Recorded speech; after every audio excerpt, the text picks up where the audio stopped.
जय हिंद साथियों। आज मैं आपको कुछ महत्वपूर्ण अनुच्छेद बताने जा रहा हूँ जो कि राष्ट्रपति, उपराष्ट्रपति और प्रधानमंत्री से संबंधित होंगे।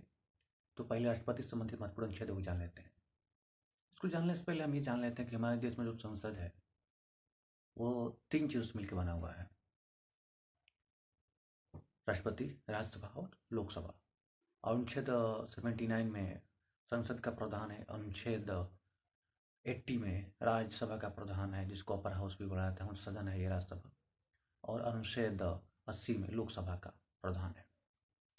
अब राष्ट्रपति से संबंधित कुछ महत्वपूर्ण अनुच्छेदों को जान लेते हैं। अनुच्छेद 52 में राष्ट्रपति का पद, अनुच्छेद 53 में राष्ट्रपति की शक्ति एवं कार्य, अनुच्छेद 54 में राष्ट्रपति का निर्वाचन, अनुच्छेद 55 में राष्ट्रपति के निर्वाचन की रीति, मतलब तरीका कैसा होगा, जो कि प्रत्यक्ष मतदान नहीं होता, आपको पता राष्ट्रपति के लिए, उसको बताया गया है। अनुच्छेद अब 61 देख लेते हैं। तो राष्ट्रपति को पद से हटाने की जो प्रक्रिया होती है, यानी राष्ट्रपति जो महाभियोग चला जाता है, उसके बारे में बताया गया है। अनुच्छेद 72 में राष्ट्रपति की क्षमादान की जो उसकी शक्ति है उसके बारे में बताया गया है। वो मृत्युदंड के मामलों को भी सामान्य माफ भी कर सकता है और उम्र कैद में बदल सकता है, जैसा कि आप जानते होंगे। नहीं जानते होंगे तो आज आप जान लीजिए। अनुच्छेद 85 में राष्ट्रपति जो है वो लोकसभा का विघटन कर सकता है। अनुच्छेद 123 यानी 123 के अंतर्गत राष्ट्रपति अध्यादेश जारी करता है।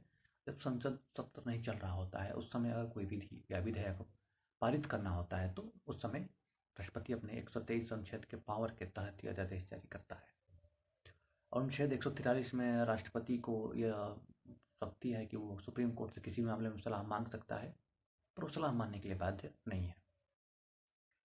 राष्ट्रपति से संबंधित ये महत्वपूर्ण अनुच्छेद हो गए। उपराष्ट्रपति से संबंधित महत्वपूर्ण अनुच्छेदों को जान लेते हैं।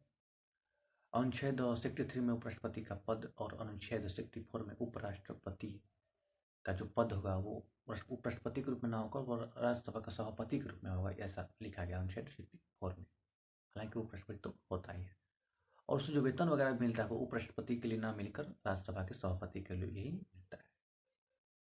अनुच्छेद 74 और 75 को भी जान लेते हैं, जो कि हमारा मंत्रिपरिषद और प्रधानमंत्री से संबंधित है। तो अनुच्छेद 74 में राष्ट्रपति की सहायता के लिए एक मंत्रिमंडल होगा, उसके बारे में बताया गया है।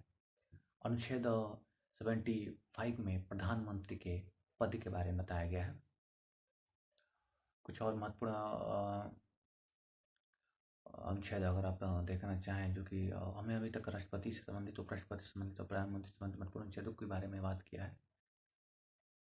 कुछ महत्वपूर्ण अनुच्छेद हम संसद से संबंधित जान लेते हैं। जैसे कि हमने बताया कि 79 में संसद का प्रधान है, 80 में अनुच्छेद 80 में राज्यसभा का प्रधान है, अनुच्छेद 81 में लोकसभा का प्रधान है। और अब अनुच्छेद 100 जो कि संसद संबंधित महत्वपूर्ण अनुच्छेद है, अनुच्छेद 100 के अंतर्गत ऐसा प्रावधान है कि जब किसी मुद्दे पर लोकसभा राज्यसभा में, मतलब जब किसी मुद्दे पर वोटिंग चल रही हो किसी बिल पर और वहाँ पर मत 50-50 हो जाए, तो जो लोकसभा का जो अध्यक्ष होता है उसका निर्णायक मत होता है। इसी के बारे में बताया गया अनुच्छेद 100 में।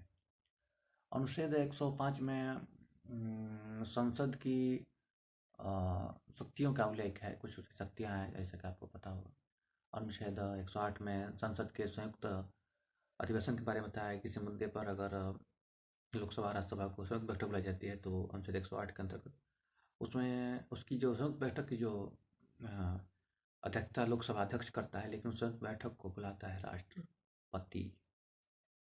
और कुछ देखा जाए तो फिलहाल इसके लिए इतना ही। आपको एक बार रिकॉल करा लेते हैं। अनुच्छेद 52 में राष्ट्रपति का पद, अनुच्छेद 53 में राष्ट्रपति की शक्ति, अनुच्छेद 54 में उसके निर्वाचन की प्रक्रिया, निर्वाचन के बारे में बताया गया है, सॉरी।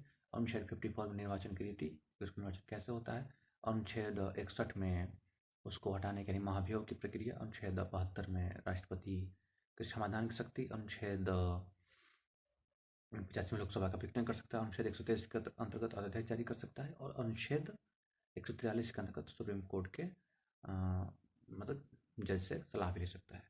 अनुच्छेद 63 के अंतर्गत उपराष्ट्रपति का पद। अनुच्छेद 64 में वो राज्यसभा का सभापति होगा।